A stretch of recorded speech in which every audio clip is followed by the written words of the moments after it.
Ngiye banyita Diana Kareba, nkaba nkora muri BDF muri department ya fund.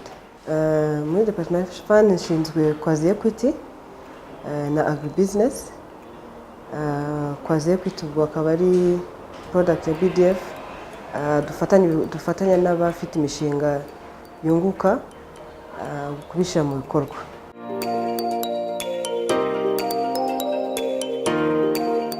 Urebye ikintu tubanza kureba iyo turimo kwiga imishinga yabo ni uburyo umushinga wunguka.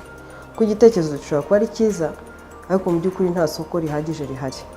So tureba yego ko umushinga ari mwiza ariko cyane cyane twibanda ku isoko kugira ngo tubashe kubona ko umushinga wakunguka.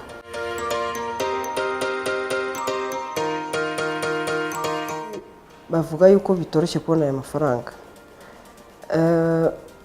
Kutoroha nta kundi ukurikije uko tubibona nuko ibisabwa hari ubwo bamwe bananirwa kubyuzuza.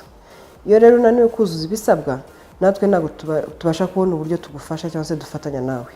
So ibyibanze nuko ufite umushinga abanza kuzuza ibisabwa ukurikije umushinga wo uteye. Niyo twamuhaye urutonde rw'ibintu akeneye kuduha, abakeneye kubishaka kugira ngo tubashe gukorana nawe.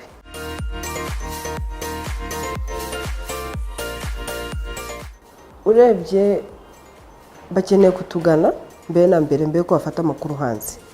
Abantu benshi akenshi bafata amakuru ku wundi muntu kumva ntabwo yafashe neza. Dufite amashami mu gihugu cyose, byaba byiza mutuganye mukadusobanurira umushinga natwe tukabasha kubagira inama tukababwira uko igikurikira cyangwa se ibisabwa. Numva ari cyo kibanze kugira ngo umuntu abashe kumenya na gahunda cyangwa se product ya BDF akeneye gufata.